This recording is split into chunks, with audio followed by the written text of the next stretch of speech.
प्रणाम। मेरा नाम डॉक्टर समर्थ गुप्ता है। मैं यहाँ कनिष्क हॉस्पिटल में एज द कंसल्टेंट पल्मोलॉजिस्ट हूँ, जो कि देहरादून में स्थित है। आज हम बात करेंगे एलर्जी के बारे में।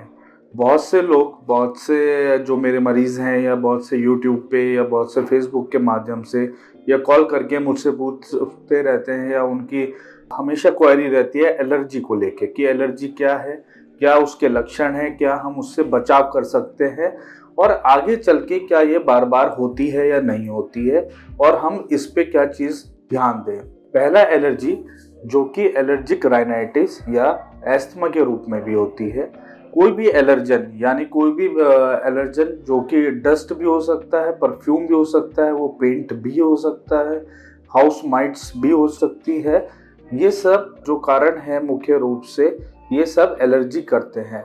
एलर्जिक राइनाइटिस, उसके लक्षण क्या है? लक्षण के रूप में बार बार छींके आना, बार बार नाक बहना, और अगर ये आँखों की अगर बात करें तो आँखों में लालपन आना, आँखों से पानी बहना, और दूसरी चीज़ अगर ये गले में रहती है या गले को ये अफेक्ट करती है तो खांसी आना, गले में खराश रहना, बलगम आना साथ में, ये लक्षण है। अच्छा, हम इसकी अब डायग्नोसिस कैसे बनाएं कि भाई ये एलर्जी है या कुछ और है।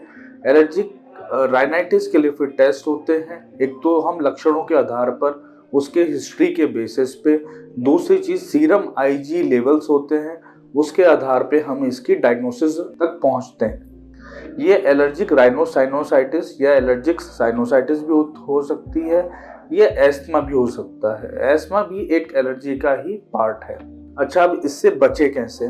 बचने का सिंपल आसान सा तरीका यही है कि अगर धूल है, मट्टी है, परफ्यूम है, या जैसे आपको डॉग से एलर्जी या पेट्स, कोई और कैट से एलर्जी है, आप उससे अपना दूर रह सकते हैं या मास्क का प्रयोग कर सकते हैं। ये लगातार सीजन बदलने पे भी होती है। मान लीजिए आज गर्मी है, कल जो जितने भी चारों सीजन हैं, जब जब ये बदलेंगे तब ये ज़्यादा होगी, लेकिन अधिकतर ये विंटर्स में ज़्यादा होती है। विंटर्स में होने का कारण ये है क्योंकि जो कोल्ड एयर होती है वो ड्राई एयर होती है, और ड्राई एयर नेजल म्यूकोजा को या ओरल म्यूकोजा को ड्राई कर देती है, जिसके कारण ये दिक्कतें आती। ट्रीटमेंट के रूप में क्या चीज़ें हैं?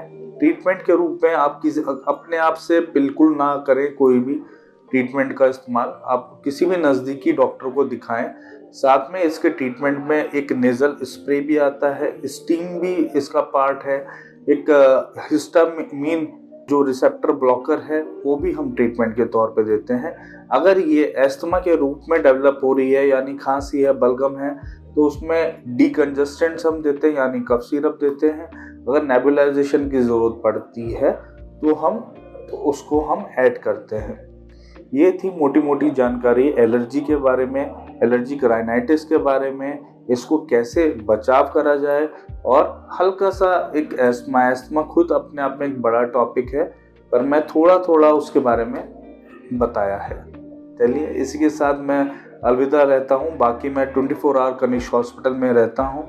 कुछ भी अगर आपको दिक्कत हो तो नीचे जो एक नंबर आ रहा होगा, आप उस पर कॉल करके किसी भी टाइम एलर्जी के बारे में, उससे बचाव के, उसके लक्षण के, उसके ट्रीटमेंट के बारे में आप मुझसे मिल सकते हैं, मुझसे बात कर सकते हैं, और आगे की जैसी जैसी जांच होगी मैं आपको उस बारे में बताऊंगा।